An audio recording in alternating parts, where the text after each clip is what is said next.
Kata-kata jangan itu digunakan pada hal-hal yang memang seharusnya digunakan.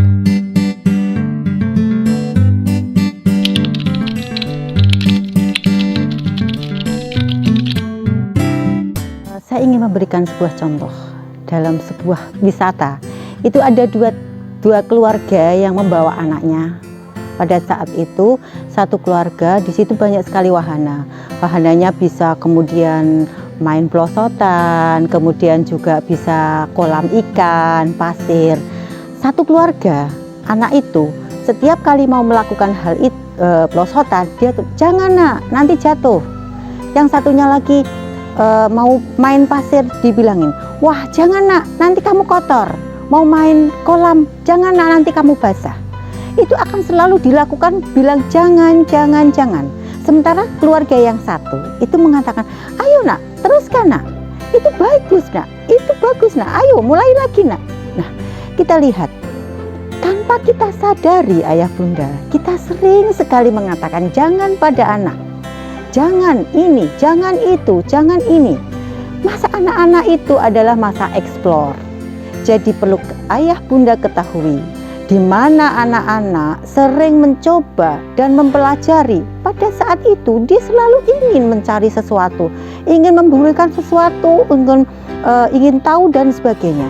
Pada masa itu sinap-sinap ataupun perkembangan otak itu masih sangat maksimal. Makanya pada saat itu dikatakan adalah dari golden age. Pada masa itu adalah ayah bunda harus benar-benar hati-hati mengatakan jangan pada anak. Karena apa? Akan berdampak banyak sekali pada anak-anak. Apa sih dampak yang akan terjadi pada saat ayah bunda sering mengatakan jangan pada anak? Yang pertama, berdampak buruk pada anak. Karena pada saat itu anak adalah masa di mana masa anti larang. Andai kata dia mau melakukan eksplor seperti ini, kemudian dilarang oleh ayah bundanya, maka dia akan tidak berkembang dalam hal sesuatu, kreativitas dan sebagainya. Sehingga pada saat itu akan bertentangan dengan hati nurani seorang anak. Kemudian dampak yang kedua akan terjadi apa? Rasa percaya diri anak itu akan menjadi tidak berkembang. Dia akan pasif, dia akan melakukan sesuatu, nanti saya akan dilarang oleh orang tua. Jadi terus kemudian akan menjadi sebuah bumerang bagi seorang anak apabila dia akan mulai dari anak, mulai dari kecil dia selalu dilarang, kemudian mulai remaja juga dia dilarang, kemudian sampai dewasa sering disampaikan pesan-pesan yang isinya adalah larangan dari ayah bundanya. Itu akan membuat anak menjadi minder, anak akan menjadi apatis, dan kemudian akan menjadi dia itu menjadi orang yang tidak bisa berkembang dengan baik. Itu sangat disayangkan sekali ayah bunda. Kemudian dampak yang ketiga apa?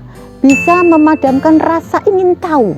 Kreativitasnya dia juga kurang, kemudian inisiatifnya juga kurang. Dia akan tidak mudah mengeluarkan pendapat.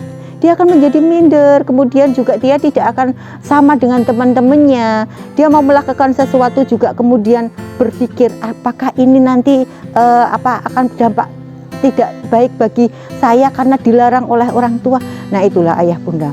Kita tahu bahwa kata-kata jangan yang dimulai dari sejak dini itu akan membuat perkembangan anak, baik itu perkembangan dari segi pikiran, dari segi kognitif ya, dari segi perkembangan fisik itu tidak akan baik bagi anak-anak. Dan dampak yang keempat adalah anak-anak akan takut mengambil sebuah keputusan dan takut akan mengekspresikan pendapatnya, sehingga dia akan menjadi pendiam. Dia tidak akan bisa berkembang dengan kreativitasnya. Kalau itu terjadi, ayah bunda, sangat disayangkan. Anak kita menjadi anak yang benar-benar tidak bisa menjadi seperti teman-teman lainnya. Kata jangan sebetulnya boleh dilakukan oleh ayah bunda. Karena kata-kata jangan itu adalah bisa digunakan pada dua hal yang sangat emergensi bagi anak itu, dan juga adalah pada hal keimanan.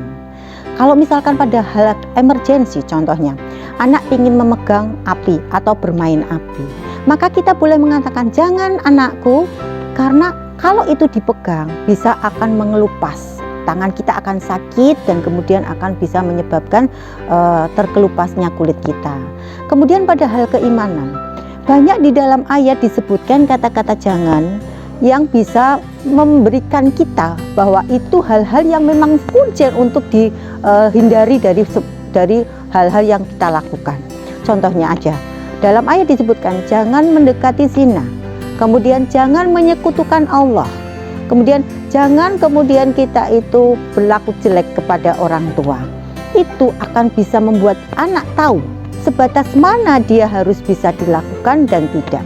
Jadi menurut saya ibu ayah bunda itu perlu menekankan pada anak, kata-kata jangan itu digunakan pada hal-hal yang memang seharusnya digunakan.